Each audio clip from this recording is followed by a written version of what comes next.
Hello, everyone, and welcome in once again. I'm Scott Morris. I'm Christian Cortez. And I'm Alex Navarrete. And we've got a great show ahead of you, as always. College basketball is finally over, guys. I know I harped on y'all a little bit about the finals, but looks like UNC couldn't pull it out. Kansas came away victorious in March Madness, but that's it.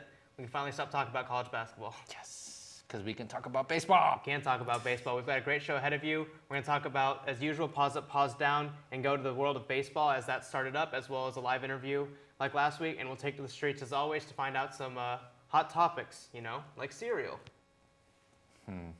Always a great snack for me at the end of the day. All right. Morning breakfast. This is the playbook. Now let's go on and take a closer look.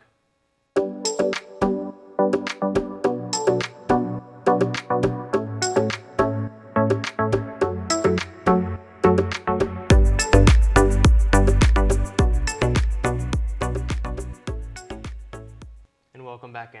As always, we're going to start up with Pause Up, Pause Down, where we talk about the hottest topics, whether that's in professional sports, Sam Houston sports, or kind of just whatever feels like they need to be talked about.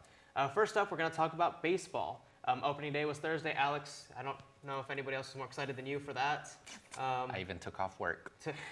No, I'm just kidding. I didn't work on Thursday either way. But one thing that's being introduced this season with the new CBA agreement is umpires now have a mic to talk to the crowds. Like in football, recently in basketball, after a review play, they'll be able to address the crowd and let them know what happened. That's now being introduced in baseball. Alex, I'll start with you. How do you feel about this? All the way to the top. No, it's actually pretty good just for the audience that's attending the games, because at home you kind of get that explanation after the broadcasters get the official review. They can get it from downstairs from the reporter, sideline reporter. But when you're at the game itself, I mean, you kind of already know kind of the main ones, if a runner was safe, if a runner was out. But there's so many rules in baseball that probably, like, I'm a fanatic of baseball, but I don't know all the rules. And sometimes there's plays where you're just like, okay, what happened? Like, I need an explanation, but you don't get it, and you just go on with the game.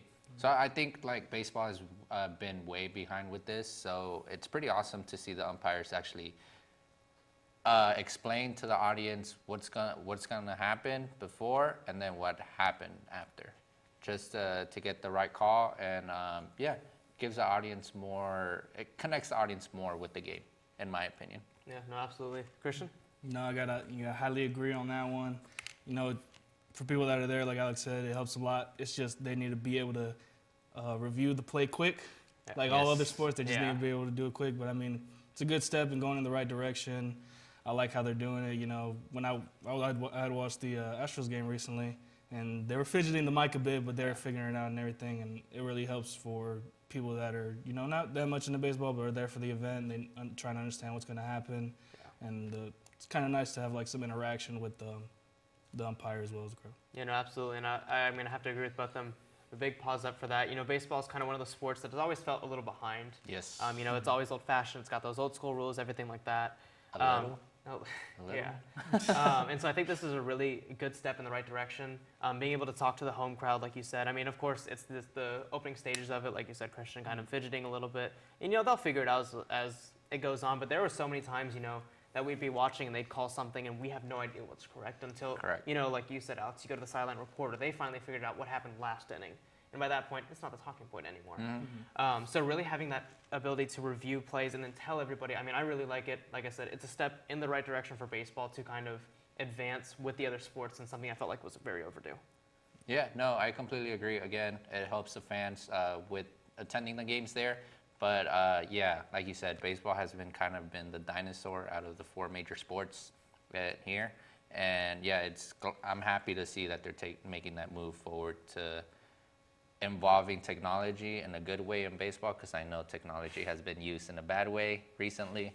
But no, I'm really excited for this season, and it's gonna take a lot of steps and a lot of work till they actually get this down. Yeah. But hopefully they stick with it, and it makes the fans more connected to the game. Yeah, absolutely. I agree. We'll kind of stay in that kind of same realm, and we'll bring it localized here to Sam Houston softball. Things aren't looking great for softball here at Sam Houston. They've now lost 21 of 22 games. Head coach Garrett Volish has been ejected twice during the season, during that stretch, which actually led him to being suspended on Saturday's game. Christian, I'll start with you. Is there really any hope for this season for softball? Sadly, would have to give it a new. I mean, they're just the last series against Tarleton. You get run ruled both games on a doubleheader. It's not really working out well. You know, they're second to last in the division. Just this year, you know, just try and go swinging. But right now, it's not really looking great for them. Having lost all these conference games, having lost all these games out of conference, not having a great record at home. It's not really looking well right now for the Bearcats. Yeah. No, I'm gonna have to go with pause down as well. Kind of sucks because we're the ones hosting the tournament. Yeah. So that sucks in that aspect. But yeah, I don't see any saving for this season. And I think we've all agreed since the beginning of the year that this season we didn't expect much. It's just a young team, a bunch of freshmen. So I believe that next year we will make a run for it. And I think we would be having a new coach for next season. I don't know. That's just my prediction. I haven't heard anything. I'm just a student here. Yeah, no, I mean, I have to agree with both of y'all with that one. A pause down, unfortunately. I mean, we talked to Volish before the season, and he said he's got a young team, they're hungry and stuff like that. But I think we've really seen that young team has really kind of shown its flaws. Very green. Again, do I believe next season and going forward, will they be a better team? Absolutely. But they definitely have they've shown glimpses of being very good, but at the same time, there's a lot of mental errors, a lot of just errors overall defensively, hitting-wise, kind of just not being on the same page and stuff. And I think that's kind of what happens when you have a young team. And you don't really have exactly all the pieces that you need just yet. And yeah, I mean, truthfully, we could have a new head coach next year. You know, I'm not sure. I don't know contract details of that. But we do have to remember that under his term or tenure here, Bobby Williams has never fired a coach mid-contract. He has let contracts expire, but has never let a coach go while. I think it's something. I think it's time for something new. But I kind of do agree with you, Alex. Yeah. You know, maybe it is time for something new. You know, not the best record the last 2 years. He did win Coach of the Year in 2019. However, you know, times change. You just never know what's happening, and just there really hasn't been a bright spot to this year's team. Yeah, no. Hopefully next season is much better for us, but yeah, this season I'll just throw it away. Yeah, especially like you said, Alex, being able to host the conference tournament and really a high chance of not even being able to be there. You know, in your hometown, That sucks. having that big priority, that was a big thing. And you know, if they can just stretch a few wins down the stretch of the season, maybe so they can sweep in as an AC. But don't have high hopes. I wouldn't hold my breath. Yeah, no, not at all.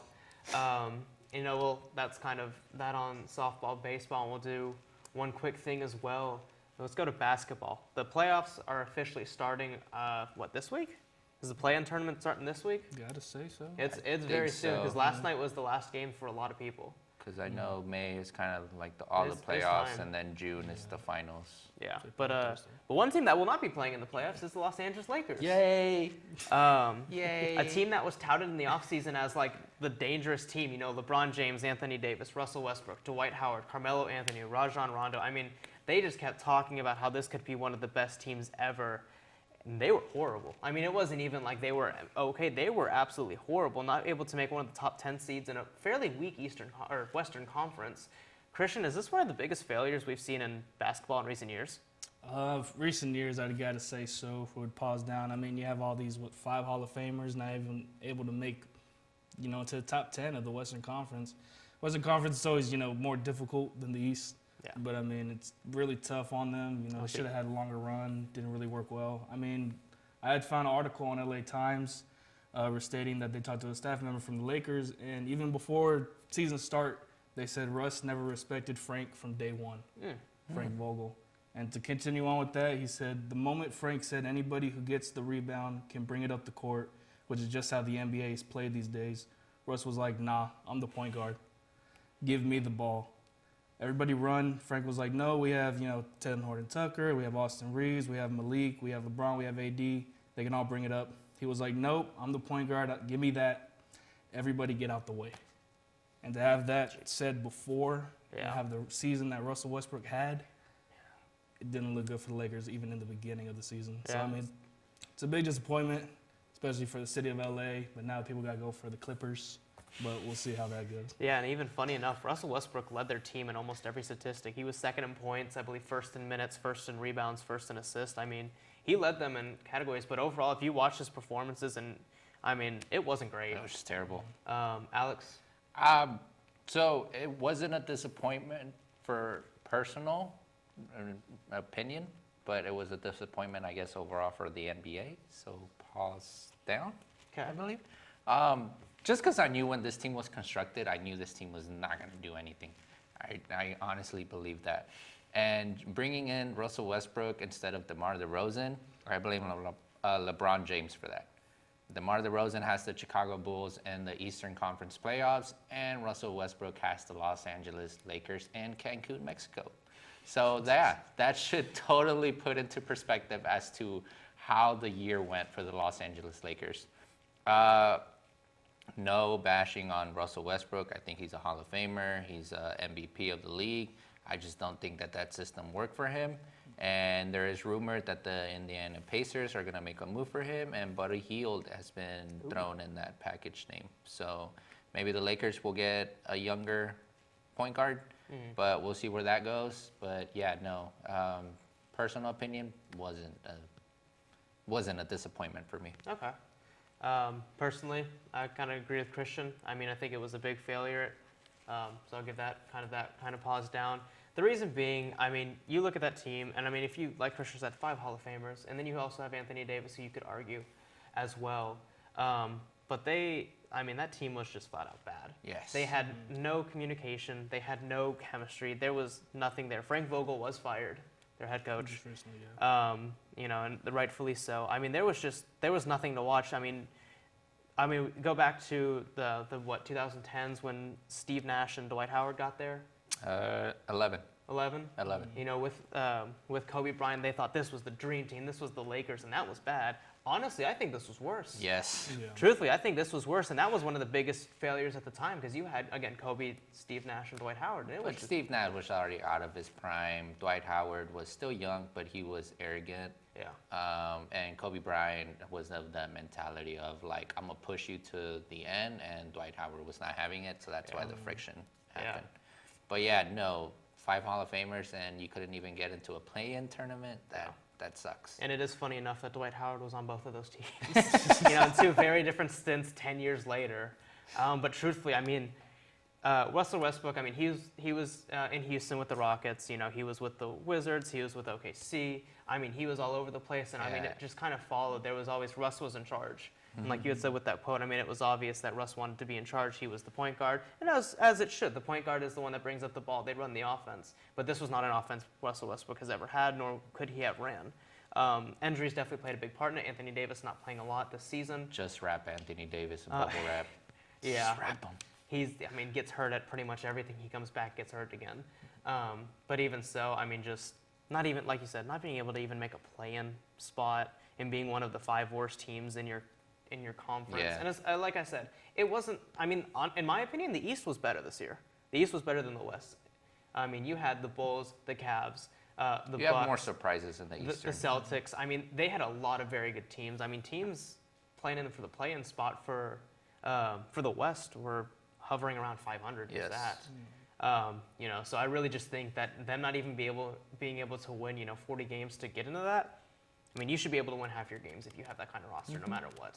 So, I mean, pretty big failure for me. Yeah, I have to agree. I just think that Anthony Davis should be wrapped in bubble wrap, Russell Westbrook should be gone, and everyone else should just retire. Yeah. Because that team is old. That team had an is average age of old. like 34 or something like that. I mean, it was ridiculous. The youngest was like Taylor Horton Tucker now. Yeah. Yes. That was probably the youngest person. I mean, and he was a big thing. They did not want to trade him. They thought he was the center point this year. I don't even think he averaged 10 points this year. He didn't play a lot. I mean, it was just all a failure. Since the beginning of the season, everything was just going downhill. Yeah, pretty much. Now LA has to root for the Clippers. Something they don't want to do, but Very weird. Hey, maybe we'll see Kawhi come back and they do something for LA. Who knows? Has he even played the season? No. PG's Cool. coming back though. No, he Cool. is. Yeah. But yeah, very, very weird times in LA for basketball. But I think that'll pretty much close it up here for our usual pause up, pause down segment. We're going to take a quick commercial break and then we'll take to the streets of Sam Houston as always. I enjoy seeing kids, regardless of their age, see the light bulb go on and they have that aha moment. In 1997, I started Tomorrow's Promise, the Montessori School of Huntsville, with 3 students. The Small Business Development Center helped me with classes on how to open a business. We also helped Kay market through social media, website analysis, and develop funding opportunities. We have grown to 38 teachers and over 220 students. Third-generation Bearcat Tacey Webb roped her way to a national championship through her hard work and fearless dedication.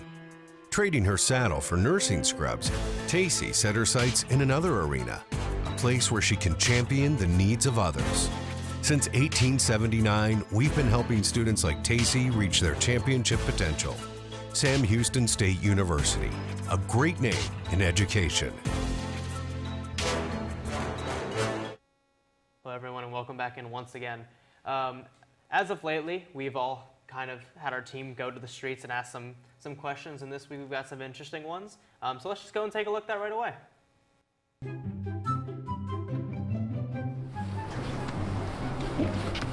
Ooh, sorry. All right, I'm Eric Johnson. This is Word on the Street.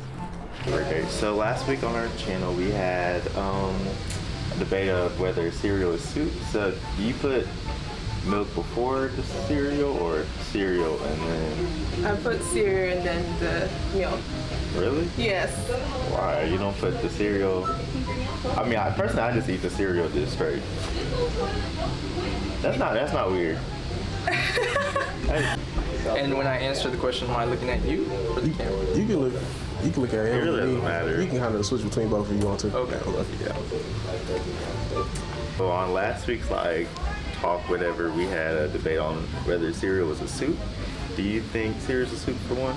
Cereal that we eat for breakfast? Yeah. No, I don't think so. Okay. So do you put the cereal before the milk or the milk then the cereal? You definitely put the cereal before the milk. Why? The audience wants to know what's worse during a kiss, a sneeze or a cough? A sneeze. A sneeze? Yeah. You don't want to, and then get all the germs on the face and stuff. Yeah. But then with a cough, you can all right, do you sleep with socks or without socks? Without. Never sleep with socks on? Nah, so I'll get in the bed and then eventually just yank them hoes off. You just be. Yeah, just yank them hoes off and kick them out the bed. Hey, I'm not gonna lie. Does sleep with socks on or off? Off, most definitely. You don't I promise you, sleeping with socks on is really No. No, if you sleep with socks on, you're wrong. How? You're dead wrong. It's like another blanket on you. Your feet are constricted though under the blanket, bro. That's real life. I promise you. If you sleep with socks on, you are doing it wrong. Someone said they wiggle their foot. But that's weird, isn't it? Okay, wait, another question. So do you put milk before or after? I put milk before the cereal. Before the cereal? Why is someone? Dude. Excuse me, I'm so sorry. Dude. Do y'all put milk before or after the cereal? It doesn't matter. It doesn't matter? I'm so sorry for interrupting. I put the cereal first and then I put the milk so I can measure the amount of milk that I want in my cereal. Measure the whole... Not measuring, but gauge it, how much do I want in my cereal. Do you think that's weird? That is weird, actually. That is not weird. I know someone that actually puts the cereal in a measuring cup. And then, yeah. I mean, it's good, so you know the amount of milk you want and all of that stuff. How you want your cereal to taste. You get? Yeah. No, I don't really get it, but thank you so much. You're right. Maybe a cough. Maybe a cough? Yeah. Now, what if you had COVID? Ooh. We had COVID? Well, I'm vaccinated, so. Good answer. Hopefully. So, what if, how do I say this? What if your boyfriend didn't tell you he had COVID in case I'll punch him. Yeah. We don't condone that. Well. Why? No one does that. You put the milk first? Yes. You put the milk and then because I used to have a bowl, I had a straw with it, and then, I still have it. I'm a kid at heart. But you're different. You're unique. Thank you. Yeah. I really appreciate it. All right. Thank you, bro. It's cereal then milk. It's never milk before cereal. You don't, because we can have this debate all day. I could go all day long, bro. I could go all day long. So, okay, you don't put Let's see. A Frosted Flakes. Okay. So you don't put Frosted Flakes first? It's Frosted Flakes first and then No, milk. it's milk first. Why would you put the milk first? Because then it makes the cereal get soggy quicker, bro. I know, but you have to let the milk marinate. That's why. And then put the cereal. I'm putting salt in mine, Lucy. Salt and sugar. Hell that no. gives the taste, you know? No, the cereal's already sweet enough. I'm trying putting you on. Oh my god. All right.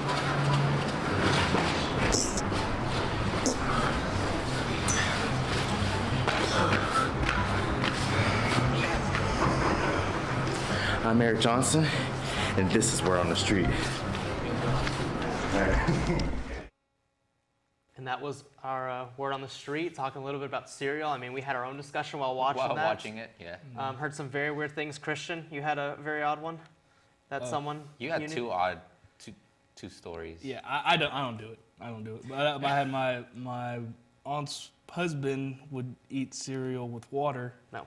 Yeah. That's No. okay. That's a whole new level right there. No. That's disgusting. I mean, me, I do milk all the way. I don't Yeah. even do almond milk. I don't even do that. I do milk all the way.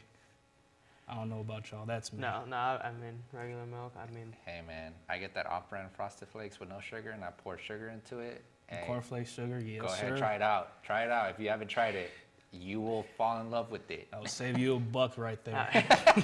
That'll save you a buck right there, I'll tell you what. absolutely. But definitely cereal before milk. Yeah. It's weirdos. Yeah. I need one of the cameramen here. They pour the milk first and then the cereal. It's so weird. Yeah, Christian said the name. I won't repeat it, Eric. But yeah. But that was our team going out to the streets and finding out those topics for Sam Houston. We're going to go to a commercial break and then sit down for a live interview. I enjoy seeing kids, regardless of their age, see the light bulb go on and they have that aha moment. In 1997, I started Tomorrow's Promise, the Montessori School of Huntsville, with 3 students. The Small Business Development Center helped me with classes on how to open a business. We also helped Kay market through social media, website analysis, and develop funding opportunities. We have grown to 38 teachers and over 220 students. Third-generation Bearcat Tacey Webb roped her way to a national championship through her hard work and fearless dedication. Trading her saddle for nursing scrubs, Tacey set her sights in another arena, a place where she can champion the needs of others. Since 1879, we've been helping students like Tacey reach their championship potential. Sam Houston State University, a great name in education. And welcome back in from that commercial break. Now we changed seats for a little bit, but today we have part of our crew joining us, and Noah and Rwanda. And they were able to have the great opportunity of going to the latest Super Bowl and being able to kind of work with their company and work with them. So we just kind of wanted to sit down and talk with them. So how are y'all doing today? Good, how are you? Good, how are you? Good, pretty good. So kind of, Noah, I guess I can start with you. Kind of talk about that experience. Like, what all was that encompassed with? So pretty much, I mean, we had a bunch of business meetings. It was all sports. It was a sports business trip to begin with. Okay. And we had some meetings. I just learned about building connections, building rapport with people, just learning what it's like to work in the sports industry. And then we started off working at the Super Bowl experience, and there was the obstacle course. There were autograph signings, a bunch of different things that fans can do, and we got to work that, so that was really cool. And then eventually led to the big game, Super Bowl in SoFi Stadium. It was probably something it was definitely something I'll never forget. Just being there, part of that experience, seeing everything that goes on in the Super Bowl, something that was truly I'll never forget. Yeah, Rana, your experience? It was a great experience. Me and Noah actually were partners at the Super Bowl, so Okay. we were close to each other, so that was cool. So we had Sam Houston repping at the Super Bowl together. course. But it was a life-changing experience, getting to learn from different professionals that work for the Lakers, Dodgers, Clippers, Galaxy. Am I missing anybody else? No, do you say the Sparks? Oh no, not the The Sparks, Sparks. And the Sparks. So just learning from professionals that work in the industry was fun. I learned a lot of new knowledge that I could help further my career in sports. That was very cool. Just either one of y'all, kind of your favorite memory that happened then, like, or your favorite event? Oof, that's a hard question.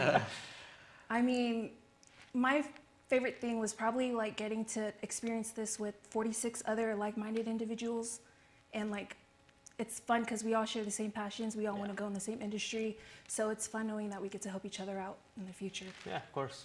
I would say being, like I said earlier, in SoFi Stadium, just seeing it, like, I was in awe. We were talking about this outside earlier. Neither of us got a picture in the stadium because we literally spent the whole time just looking at it. Wow. So when y'all were in there, were y'all in a press box on the field? Kind of where were y'all at during? We were in the stands on level 6, I want to say. It's pretty high up there. Yeah. And we were behind the seats, and we basically just stood around and just waited. Like, we just asked if anyone needed help with anything. Just walked around the stadium, just making sure everything was all good.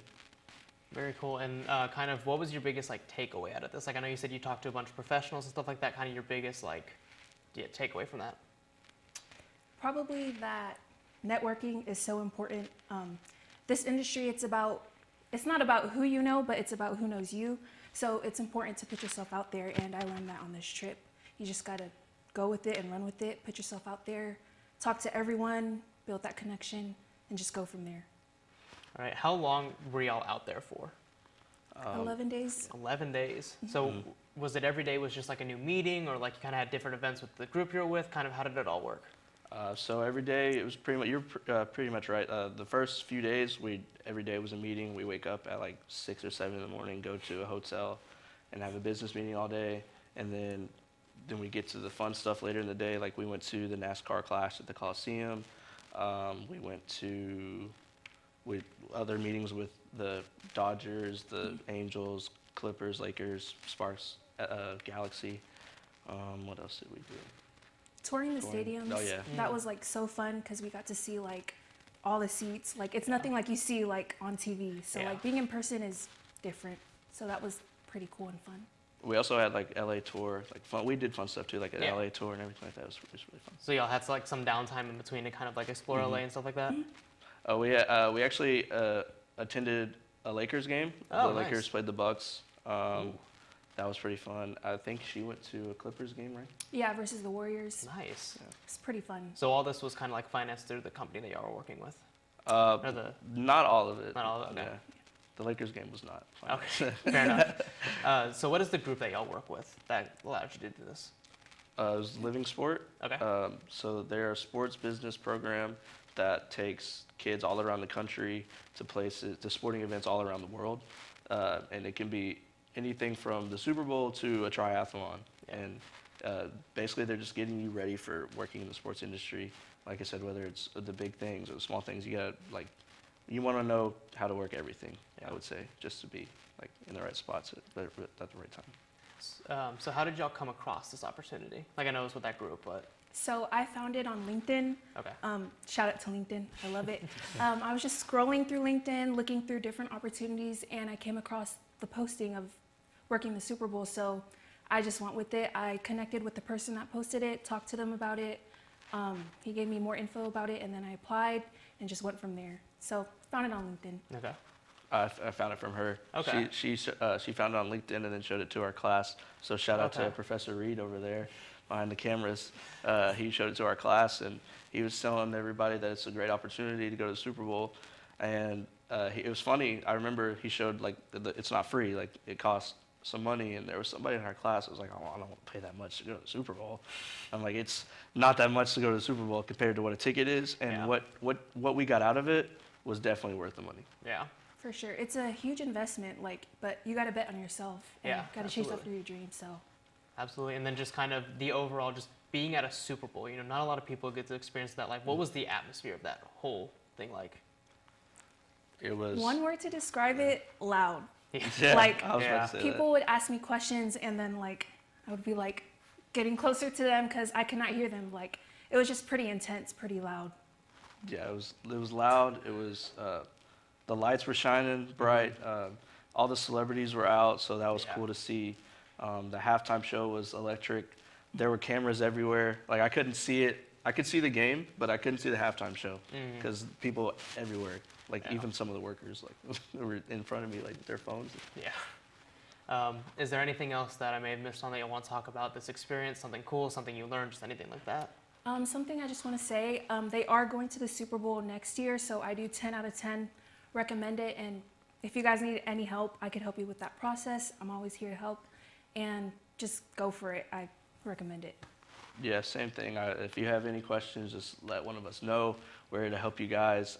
Building connections is super important. Thanks to this trip, I actually, a few people that we went to the Final Four last week. Oh, nice. So yeah, that was really fun. So thanks to Living Sport, I got to go to another big sporting event that I've always wanted to go to, something I never thought I'd be able to go to, but they made it happen. So I'm like really thankful for them. Yeah, very cool. You just kind of never know where you're going to end up or what you apply for and what's going to stick. So I thank both of y'all for coming on, taking your time, talking about that. Thank you so much. Thank you. And after this commercial break, we will go into our game picks as we usually do. I enjoy seeing kids, regardless of their age, see the light bulb go on and they have that aha moment. In 1997, I started Tomorrow's Promise, the Montessori School of Huntsville, with 3 students. The Small Business Development Center helped me with classes on how to open a business. We also helped Kay market through social media, website analysis, and develop funding opportunities. We have grown to 38 teachers and over 220 students. Third-generation Bearcat Tacey Webb roped her way to a national championship through her hard work and fearless dedication.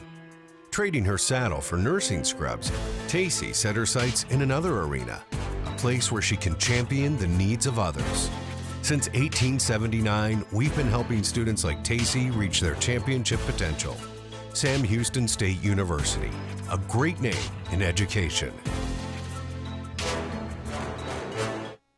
The proud son of hardworking immigrant parents, Eric Rodas chose to serve his country. A father, a soldier, and now a college graduate. He proved that circumstances have nothing to do with your outcome. Since 1879, we've been helping students like Eric determine their future. Sam Houston State University, a great name in education.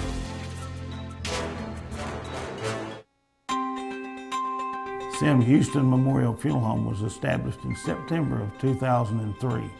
Our partnership with the Small Business Development Center is just like our partnership with other vendors in our community. We developed a marketing plan, a strategic analysis, as well as social media presence. If you let them, they can take your dream, put it to paper. That's the way we got started, and 13 years later, we're very happy to be a part of this community. And welcome back in for the last time. As always, we end our shows with our game picks. And like we said, Sam Houston's pretty much all their seasons are coming to an end. Tennis now played their final game, will be going into the conference tournament. Bowling is officially out after playing in their regional, losing to SFA and LA Tech. So really, we've got some baseball and some softball left. So let's get right into it. On Tuesday, tomorrow, our baseball team will be taking on the Rice University Owls. First matchup, they did not come away victorious. How are we feeling in this one? Gotta go with the Bearcats on this one. Tristan's got the Bearcats. Going good, well, gotta get some redemption. For both of them? For both. We're going to Rice right now. We got one game at a time. One game at a time. One game at a time. Okay. You ain't gotta argue right now. Right away. No, but I gotta go Bearcats on that. You know, had a good weekend against Abilene Christian. They were run them 21-0. Yes, they did. They Had a scored great time. 21 runs. They swept the first place team in our division. I mean, that is a momentum kind of series if I've seen one. I think we were kind of flirting with the school record of the most runs in a game. We were, but it did not hit it. And we didn't hit it? Okay, I thought we did. It was the most runs since I believe 2016. We didn't allow no runs in the last game, so that's good. Yeah. Well, the second game, my bad. But yeah, I gotta go Bearcats against the Owls. Me too. I gotta go with the Bearcats just because they're coming off a big win, a big, humongous win. Yeah. But yeah, I gotta go with the Bearcats over the Owls. I think it will be a good momentum shift if we get to win against Rice, because I know we've been in this uphill battle of winning and losing. But yeah, it will be pretty awesome to see the Bearcats win against Rice University. Yeah, no, I agree with both of y'all. I'm taking our Bearcats in this one. I mean, we kept saying almost every show, they'll find their stride, and I really think they did. Yeah. Like I said, I mean, that was commanding wins for our baseball team. And yesterday, coming back, they were down in that game, coming back and winning that one. I mean, big series sweep. I mean, I cannot emphasize how important that kind of, again, especially for the team at the top of our division. Division, yeah. In ACU, and being able to beat them, and like you said, Christian, scoring 21 runs in a game. Run rule. In a run rule. I mean, like I kept checking my phone because I've got the notifications on, and we just kept scoring more and more. And I was like, You're like, what's going on? yeah, I was like, is this game going to Astros end? game, and I was like, well, this one's looking better. Yeah.